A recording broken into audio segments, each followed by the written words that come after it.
Hello sa inyong lahat! Ang video na ito ay yung part 2 ng topic ko regarding sa paano makapunta sa bansang Greece. I-discuss ko sa video na to kung ano ang mga agency na pwede nyong applyan once na kayo ay nagbabalak pumunta sa bansang Greece. Ito ay mga agency na nasa Pilipinas kung sakaling kayo ay nasa ibang bansa at gusto nyong pumunta ng Greece, pagpasensyahan nyo na kasi wala pa ako nalilikom na information kung ano ang pwede nyong applyan papunta sa bansang Greece. Ang agency na pwedeng applyan ng mga kababayan natin na may kakilala sa bansang Greece or may mga employer or may mga tao na tutulong sa inyo para mahanapan kayo na employer doon, ito ay ang Michael Angelo Manpower Exponent Incorporated or tinatawag na MMEI. Pero nakikisuyo ako na ang agency na sasabihin ko sa inyo at inyong maririnig sa video na to ay sana i-double check nyo na rin sa POA website kung sila ay meron talaga silang job order or nagpapaalis sila papunta ng bansang Greece. Kung halimbawa naman kayo ay walang kakilala na tutulong sa inyo para mahanapan kayo ng employer sa Greece, hindi kayong mag-apply sa FMW Human Resources International Corporation. Ang agency na to ay nagpapaalis papunta ng Europe, ng UK at ng New Zealand. Basta nakikiusap ako sa inyo, paki-double check nyo na lang din.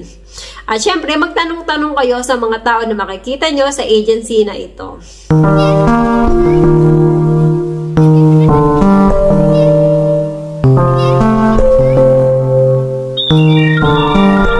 Na-hired na through agency, ito yung mga step na ipapagawa sa iyo. Basta ito ay base lamang sa aking research, hindi ko alam kung hanggang sa kasalukuyan na ito pa rin ang kanilang proseso. Ang number 1, kailangan mong isend sa agency ang iyong scan copy ng iyong PSA birth certificate at ng iyong NBI.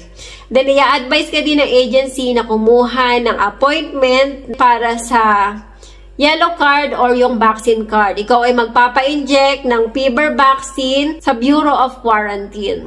Number 3, kailangan mong ipa-apostille ang iyong PSA birth certificate at ang iyong NBI. Number 4, kailangan mong magpa-medical.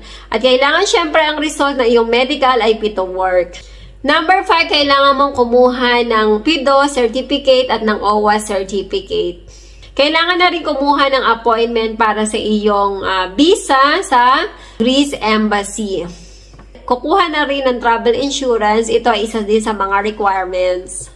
At syempre, kailangan mag-fill up ng long-term visa form. Ito yung para sa mga domestic helper.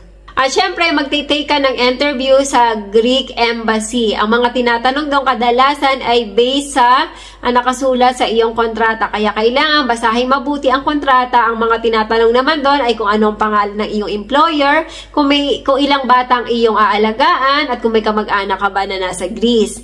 Kung walang ibang dokumento na hahanapin sa iyo, within 2 to 3 days ay makukuha mo na kaagad ang iyong passport na may tatak na kaagad ng visa. At kung sakali naman na may mga document na kailangan, within 7 or 8 days ay makukuha mo na rin naman ang iyong passport na syempre meron na rin itong visa. Kaya lang hindi natin alam kung ito ay approve or refuse.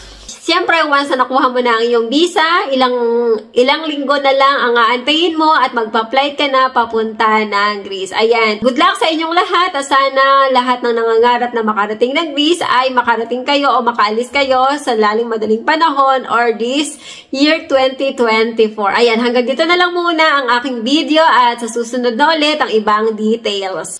Maraming salamat sa inyong panonood at sana nagustuhan nyo ang topic ng video kong ito. Kung hindi ka pa nakaka-subscribe sa aking YouTube channel, i-click mo na ang subscribe button. At para ma-notify ka na may mga bago akong videos, i-click mo na ang bell button.